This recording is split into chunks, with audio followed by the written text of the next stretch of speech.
Audi's Q5 once dominated the mid-size luxury SUV segment, and by some margin.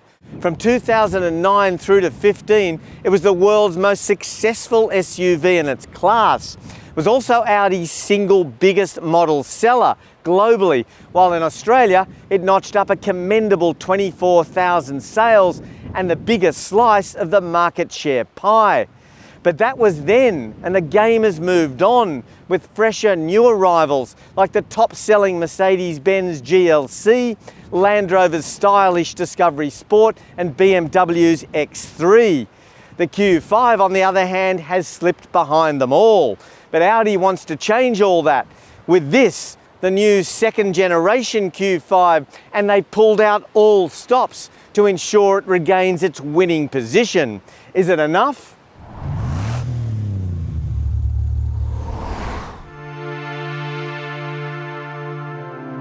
Yeah, I know what you're thinking. It looks the same as the old one. You're right. Well, you can't blame them, can you?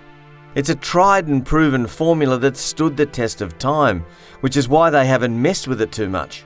It's up front though, where you'll notice the most obvious styling changes. The bumper and grille, well, they're sharper and edgier, in line with Audi's latest corporate face. There are more creases around the car and more advanced lighting, and well, it just looks fresher.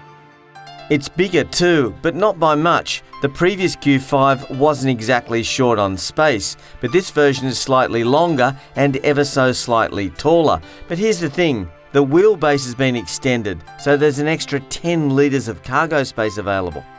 But it's up front where you'll find all the good stuff, the stuff that separates the Q5 from all its rivals. And that's a combination of brilliant layout, soft touch materials, great bright work, even better switchgear. I mean, even the hard materials look good and feel good. This is a cut above the rest.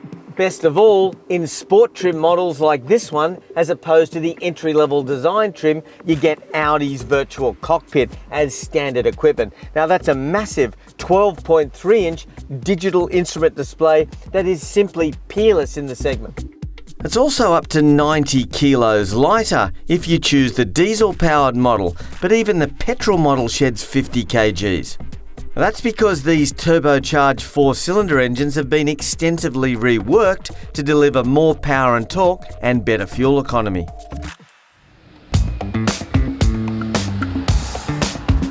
Today we're in the 2-litre TDI Sport, and with 140 kilowatts and 400 newton meters, it gets along pretty well, needing just 7.9 seconds to get to 100 from standstill. But forget about the numbers, they're not really that important. It's refinement that's the big winner with this new engine. Windows up, AC on, and you'll be hard-pressed picking this as the diesel once you're on the move.